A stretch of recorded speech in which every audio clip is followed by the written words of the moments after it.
cumpridas, certo? E fazer avançar nos dispositivos que aumentem o controle social desses empreendimentos, ou seja, as audiências públicas, certo? A transparência nos estudos de impacto ambiental, ampla divulgação, né? O princípio da publicidade, certo? Então eu acho que a gente tem que trabalhar para isso, né? Agora, para que as audiências públicas sejam efetivamente participativas, né? Você tem que o quê? Fortalecer as instâncias de organização da sociedade civil, né? Para que essas participações se deem de forma qualificada. É o que é mais difícil. Isso. Pois não, professora? Eu só queria fazer uma parte, aproveitando o gancho do professor aqui, em relação a esses projetos de lei que toda hora estão querendo mudar. Surgiu um agora no começo do mês de junho,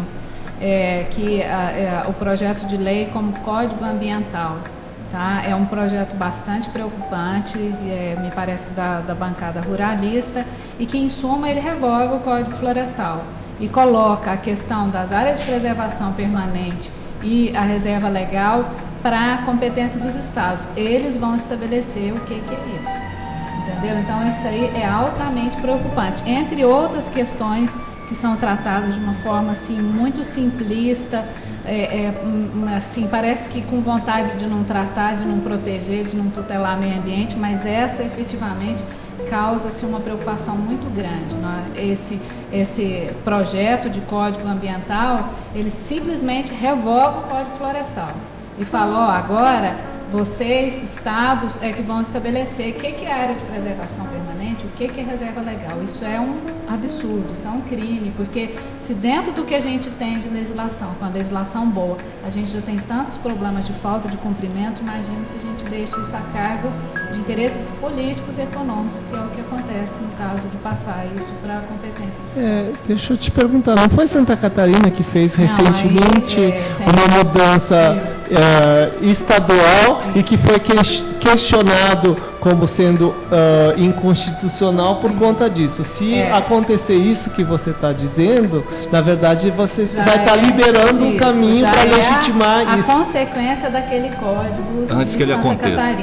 Antes que ele aconteça. Então, como eles fizeram aquele projeto e não deu certo, porque realmente aquilo ali esbarra na questão da constitucionalidade, o Estado não tem aquela competência para dizer diferente do que está na lei federal, que é o caso do Código Florestal, então não tem como viabilizar, eles mudaram. Então agora o projeto de lei federal é para simplesmente revoga o Código Florestal, tá? E aí fica para os estados isso que eles querem. Então agora os estados vão falar se é 1 metro de área de preservação permanente ou se não precisa mais de ter nas margens dos rios, é isso que está valendo. Doutora, a senhora está falando isso com a sua consciência ambiental, mas também como advogada, a senhora acha que a OAB, por exemplo, vai se colocar no meio desse caminho, vai entrar nessa briga? Eu acredito que sim. Eu não posso falar em nome da OAB, mas isso é uma questão assim que em termos jurídicos a gente perde muito em termos de legislação, se isso acontecer. Então eu acredito que outros órgãos também ligados à questão dos advogados, existem vários outros institutos e também os ambientalistas, eles vão se posicionar sim. É porque é uma coisa recente que está acontecendo agora e que está começando as pessoas a se atentarem. Parece ter um projeto de lei aí um pouco problemático. Então vamos atentar para isso, para não deixar passar quando a gente vê já foi aprovado. Ele é extremamente prejudicial para isso tudo que a gente está discutindo em termos que a gente tem de tutela do meio ambiente no Brasil. O mais engraçado é que a sociedade assiste a tudo isso de camarote, né? É muito difícil, é impressionante como a sociedade não percebe essa postura não cidadã. Aliás, a grande maioria confunde, por exemplo, ser humano e cidadão, né? A pessoa, quando você questiona algumas pessoas, elas dizem, olha, mas eu pago impostos, eu sou um bom pai ou uma boa mãe, eu não roubo, não cometo crimes, enfim, eu faço a minha parte. Claro, você faz a parte relativa à sua vida pessoal, mas ao coletivo você deixa completamente a desejar. Essa falta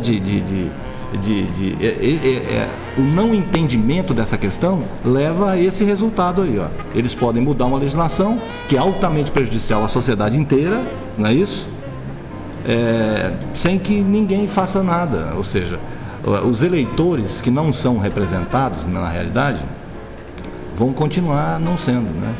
Hoje, num programa aqui, eu fiz um comentário dizendo o seguinte: escuta, se a gente fosse de lar em lar no Brasil e perguntasse assim, o que seria melhor para a educação das nossas crianças, por exemplo, a resposta unanimemente apontaria para o seguinte: olha, essa escola tem que ser uma escola boa, tem que ser uma escola que eduque, que dê estrutura, que a criança aprenda, enfim, tem que ser uma escola mesmo, né? Tá, então se esse é o desejo da maioria absoluta, quase total, por que não é assim na realidade? A resposta é simples. Ora, essa maioria não é representada por aqueles que deveriam tomar essa atitude, né? Para dizer para o gerente do Estado, dizer, ó, é isso assim, assim, assim que nós queremos, e é isso que vai ser feito. Mas não é assim que acontece. E não é assim que acontece exatamente pela postura não cidadã que as pessoas insistem em ter. Essa maioria não tem voz ativa. Com certeza, com certeza. Se você não quer saber... É difícil a gente entender, né, que as crianças que estão morrendo de fome são culpa nossa, isso é nossa culpa, que a falta de residências para as pessoas que estão morando embaixo da ponte também é nossa culpa. É difícil aceitar isso, mas enfim, essa é a realidade, né? Então, enfim, nós estamos aqui discutindo na rádio, que não é rádio e TV, que não é TV também, é um veículo híbrido, né? Aliás, eu gostei desse nome, hein? Veículo híbrido. Eu estou aqui batendo um papo com a professora Luciane Mascarenhas, que é mestre em Direito, doutora em Ciências Ambientais, professor Newton Oliveira, que coordena o Laboratório de Gestão Ambiental, Gestão Territorial da UFG, Universidade Federal de Goiás, e também com o professor doutor Carlos Hiro Saito. Uma última pergunta para liberá-los, porque eu sei que vocês já trabalharam muito hoje, já estão loucos para participar do festival que está acontecendo aí fora, né? Curtir esse céu maravilhoso que a gente costuma ver por aqui em Goiás e tal, esse friozinho gostoso. A pergunta é muito simples, professor, e não é nem de um jornalista ou de um comunicador, não é? É de uma pessoa mesmo comum. Para onde nós estamos indo, professor, desse jeito aí? Onde isso vai dar? Bom, eu sou otimista, então eu acho que a gente consegue achar uma luz no fim do túnel, certo?